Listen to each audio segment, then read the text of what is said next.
Aujourd'hui, j'aimerais parler avec vous de l'état des marchés du gaz naturel et de l'électricité en Europe. Nous sommes en octobre 2024.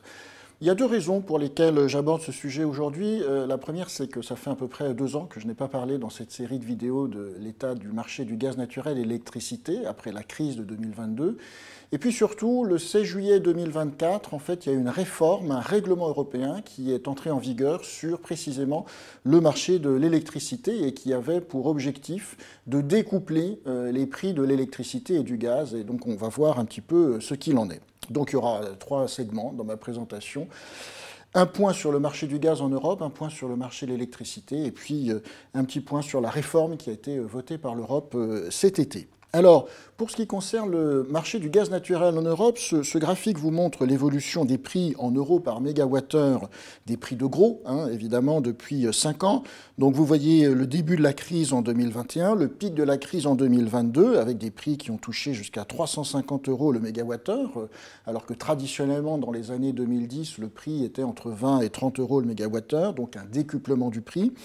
Et puis, tout cela est retombé très très vite. En 2024, on est à des niveaux de prix qui sont beaucoup plus proches des niveaux historiques. Mais comme vous le voyez sur ce graphique, qui est peut-être un petit peu trompeur avec l'axe des verticales, eh bien, le prix du gaz a quand même augmenté depuis les 6 premiers mois de l'année. Il est passé de 28 € le mégawattheure à 42 € le mégawattheure.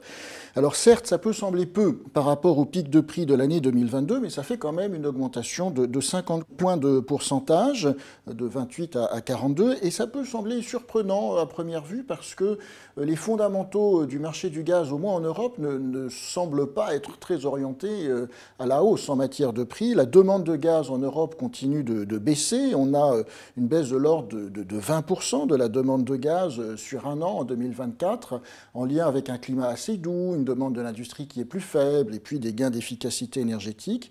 Et puis une offre de gaz en Europe qui est assez abondante. On n'a pas de problème d'approvisionnement par gazoduc, on n'a pas de problème d'approvisionnement en gaz naturel liquéfié, et les stocks sont pleins. Alors pourquoi, malgré une offre de gaz abondante et une demande pas très dynamique en Europe de gaz, on a des prix qui augmentent? Eh bien, pour le comprendre, il faut regarder ce deuxième graphique qui vous montre en fait l'évolution des sources d'approvisionnement en gaz naturel de l'Europe avant, pendant et après la crise, après le déclenchement de la crise russo-ukrainienne. Vous voyez, ce sont les petites colonnes rouges que la Russie, avant la crise, représentait 40% des approvisionnements en gaz de l'Europe. Aujourd'hui, on est à peine plus de 10%. Il s'agit encore d'un petit peu de GNL et de quelques pipelines de gaz qui fonctionnent encore un petit peu. Par contre, ce qui a doublé depuis 2 ans, c'est les approvisionnements en gaz naturel liquéfié de l'Europe qui, désormais, représentent presque la moitié de ces approvisionnements gaziers. L'Europe a fait une bascule très efficace de son approvisionnement en hydrocarbures russes vers des approvisionnements sur le marché mondial du gaz naturel liquéfié. En 2023, elle est devenue le premier importateur mondial devant la Chine et la France est le premier importateur de gaz naturel liquéfié en Europe en 2023. Et pour ceux qui aiment bien la géopolitique, le premier producteur de GNL dans le monde aujourd'hui, ce sont les États-Unis. Donc on est passé d'une dépendance russe à des liens plus étroits avec les États-Unis en Europe. Alors pourquoi est-ce que le prix du gaz en fait a augmenté? C'est très lié à la conjoncture économique chinoise. Le gouvernement chinois essaye de restimuler la croissance chinoise. La demande de gaz naturel de GNL de Chine en fait a augmenté de 14 milliards de mètres cubes sur 12 mois à fin juin 2024. Et donc on a une Chine qui, entre guillemets, tire le marché du GNL dans le monde, ce qui pousse les prix à la hausse. Et comme le GNL, c'est presque la moitié des approvisionnements gaziers de l'Europe, eh bien, cela se ressent sur le prix gros moyen en Europe. En vérité, les fondamentaux du marché européen importent moins sur le prix du gaz en Europe que l'évolution de la conjoncture chinoise. C'est pour cela qu'il faut suivre de près la conjoncture chinoise aujourd'hui pour comprendre le prix du gaz en Europe. Alors, et c'est mon deuxième point, sur le marché de l'électricité, cette hausse du prix du gaz depuis les 6 premiers mois de l'année se répercute sur les prix de l'électricité pour des raisons que j'avais évoquées dans une vidéo en 2022 que je ne redévelopperai pas ici. Ce graphique, en fait, contient beaucoup d'informations. Il s'agit des prix de gros de l'électricité. La petite ombre grisée en arrière-plan du graphique, c'est ce qu'on appelle le tunnel historique, c'est-à-dire les minima et les maxima de prix de l'électricité entre 2019 et 2022.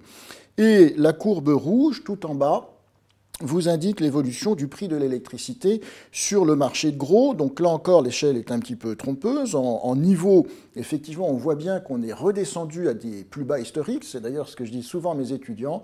Les prix de l'énergie sont parmi les plus volatiles de l'économie. La volatilité, ça marche à la hausse, mais ça marche aussi à la baisse. Pour le moment, ça a plutôt marché à la baisse en 2024. Mais là encore, les prix de l'électricité ont quand même augmenté. Et nous, dans l'industrie, comme on est souvent énergo-intensif, c'est important à avoir en tête. Donc, pour donner quelques ordres de grandeur, le prix spot est passé de 28 € le mégawattheure en avril à 54,5 € le mégawattheure en moyenne en août. C'est quand même presque un doublement. On est certes en dessous de la moyenne de 2019-2023, mais c'est quand même une évolution assez dynamique.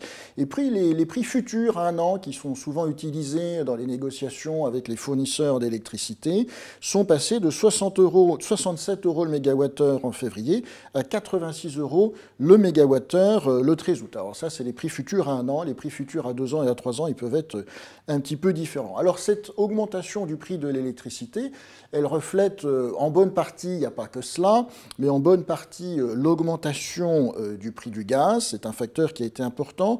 Ce qu'on peut noter aussi, ce qui est assez remarquable, c'est que en fait, le prix de l'électricité s'est moins redressé en France que dans les pays européens. On a un prix en France qui est significativement inférieur à celui de nos voisins. En moyenne, on est 30 € le mégawattheure en dessous du prix allemand. Ce n'est pas très habituel, cette situation-là. C'est lié en fait à des questions un petit peu techniques de gestion des réseaux d'électricité. En 2024, la France est plus souvent découplée des réseaux électriques voisins. Ça creuse les écarts de prix et c'est lié à des questions en fait de gestion des réseaux d'électricité. Alors évidemment, c'est quelque chose que les Allemands suivent de très près puisque cette question du prix de l'électricité, c'est évidemment une question de compétitivité industrielle. Et ça me permet de venir à mon troisième point sur la réforme du marché européen de l'électricité qui donc après 18 mois de négociations assez laborieuses du côté de Bruxelles a permis de faire entrer en vigueur un règlement européen le 16 juillet 2024.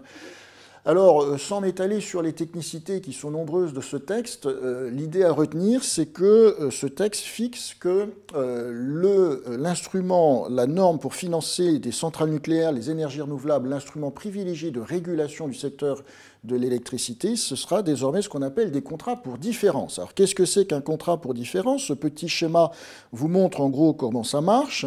En fait, c'est un contrat entre des États et des producteurs. Donc les consommateurs n'y sont pas partis. On espère que ça se répercutera sur le compteur consommateur, mais en gros, ce sont des contrats entre les États et les producteurs d'électricité, avec un prix pivot, donc c'est la mention du strike price, là, sur ce graphique, qui fait que si le prix de marché est supérieur à ce prix seuil convenu entre les États et les producteurs, à ce moment-là, eh bien, les producteurs vont reverser à l'État ou à un fonds public le surplus. Par contre, si le prix de marché est inférieur à ce prix seuil, eh bien, c'est eux, les producteurs, qui seront subventionnés par l'État. Et vous voyez l'idée, c'est que ça permet en fait de découpler les recettes des producteurs d'électricité, des variations du prix de l'électricité qui elles-mêmes sont liées au prix du gaz et à la conjoncture chinoise.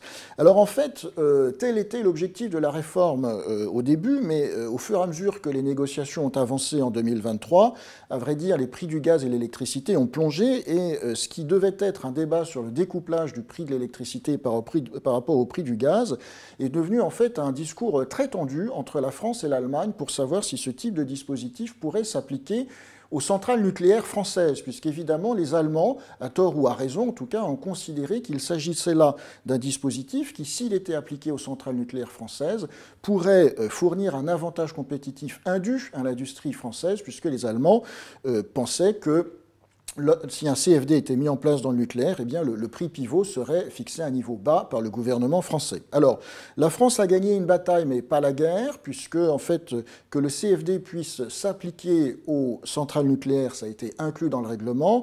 Maintenant, elle n'a pas gagné la guerre, puisque, en fait, ces CFD, Contract for Difference, en anglais, seront soumis à l'examen de la Commission européenne au titre des aides d'État. Et là, on a très peu d'indications pour savoir quels sont les principes que la Commission européenne va appliquer pour apprécier si ce CFD nucléaire à la française, qui viendra peut-être à l'avenir, eh bien, respectera ou non le droit européen en matière de concurrence.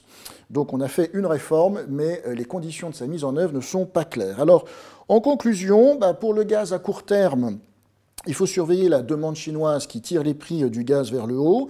À moyen terme, on peut considérer que l'offre mondiale de GNL devrait être abondante et qu'a priori, à l'horizon de la décennie, ça devrait, toutes choses égales par ailleurs, peser sur les prix. Pour l'électricité, à court terme, on a des prix bas à la fois pour des raisons structurelles et un peu conjoncturelles. Et à moyen terme, c'est difficile de savoir où vont aller les prix de l'électricité. Mais ce qui est sûr, c'est que cette volatilité des prix électriques sera très élevée et que dans ce contexte-là, la réforme qui vient d'être votée au niveau européen ne va pas trop aider à limiter cette volatilité des prix et cette incertitude quant à la régulation des marchés européens de l'électricité.